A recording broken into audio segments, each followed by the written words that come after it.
otra de las corrientes filosóficas muy importantes dentro de la filosofía moderna.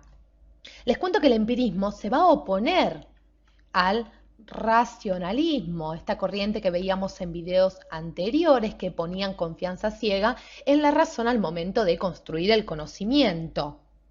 Pero vayamos a ubicar históricamente al empirismo, en un tiempo y en lugar, si se quiere. El empirismo surge en Inglaterra entre los siglos XVII y XVIII. Y va a tener como principales representantes, por un lado, a David Hume, que lo ubicamos entre el año 1711 y 1776. Por otro lado lo vamos a tener a John Locke, otro empirista muy importante, que nace en el año 1632 y muere en el año 1704. Y muy pegadito a Locke lo tenemos a George Berkeley, que nace en 1685 y muere en el año 1753. Ahora bien, vamos a ver qué es el empirismo en sí, porque nosotros estamos diciendo que es una postura, una corriente filosófica que se opone al racionalismo dentro de la filosofía moderna. Vamos a definir al empirismo entonces como una teoría filosófica, como una corriente filosófica que considera que la experiencia es el origen de nuestros conocimientos, es decir, que la experiencia es la única fuente válida de conocimientos. Entonces, corriente filosófica que considera a la experiencia como la fuente o como la única fuente,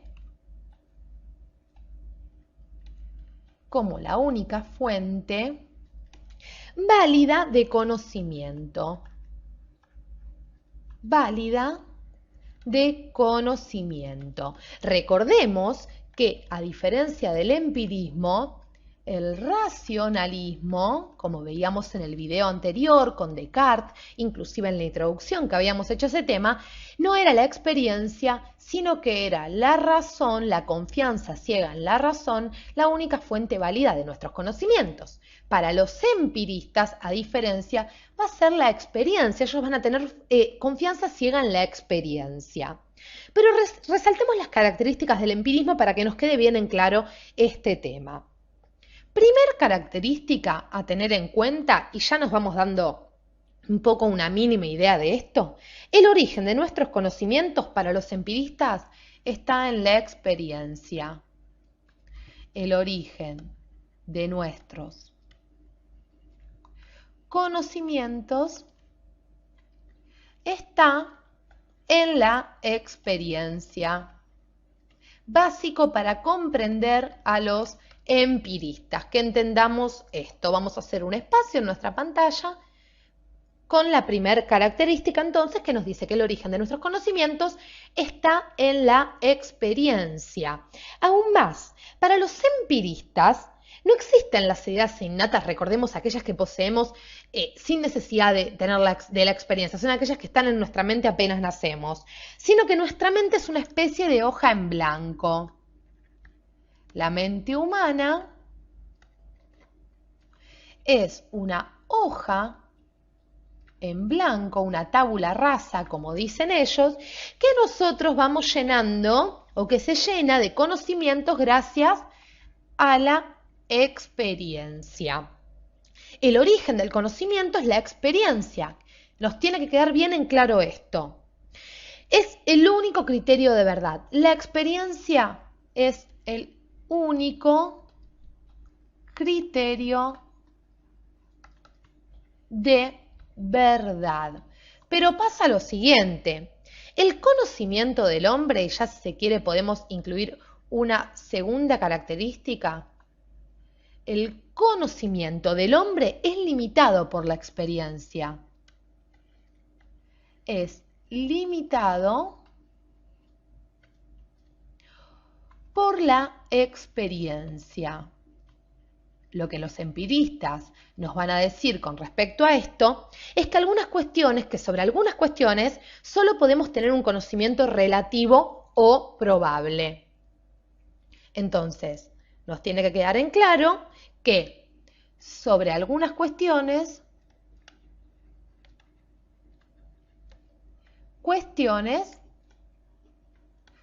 solo tenemos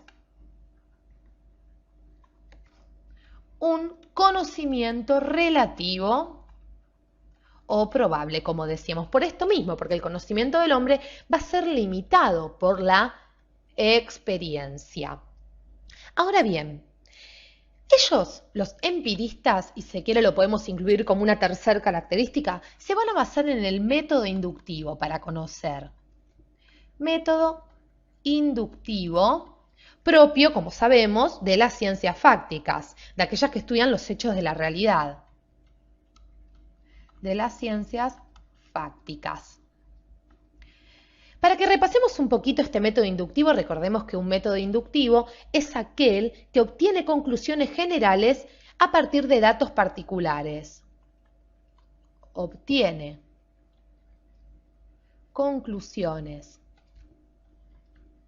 generales a partir de datos particulares. Vamos a agregarlo para que nos queden bien en cuenta cómo se sigue este método. Recordemos un poquito cómo son los pasos del método inductivo. Primero está la observación y registro de los hechos. Observación y registro de los hechos. Claro está que no podemos hacer esto sin el uso de la experiencia. Como segundo paso tenemos el análisis y clasificación de estos hechos. Como tercer paso dentro del método inductivo tenemos la derivación inductiva de una generalización de los hechos. Derivación inductiva de una generalización de los hechos. Generalización de los hechos que venimos estudiando. Y como cuarto y último paso tenemos una contrastación. Contrastación. Muy bien, estos son los pasos entonces del método inductivo propio de las ciencias fácticas del cual se va a basar el empirismo, los empiristas como veíamos Hume, Locke, Berkeley. Inclusive, para los empiristas les cuento, la validez de las teorías científicas depende de la verificación empírica. Es necesaria entonces la verificación empírica. Clave para entender el empirismo. Recordemos, la validez de las teorías científicas depende de la verificación empírica. Entonces, como características principales, y volvamos ya a nuestros amigos que los teníamos aquí, como características principales del empirismo, tenemos que el conocimiento se basa en la experiencia, que nuestra mente es una hoja en blanco, que gracias a la experiencia podemos ir llenando de conceptos y también que se van a basar en un método inductivo, como vimos, paso por paso, para poder llegar a los conceptos y a las verdades. Siempre recordando que toda teoría científica depende de la verificación empírica y que nuestro conocimiento es limitado por la experiencia y que sobre algunas cuestiones solo podemos tener un conocimiento relativo.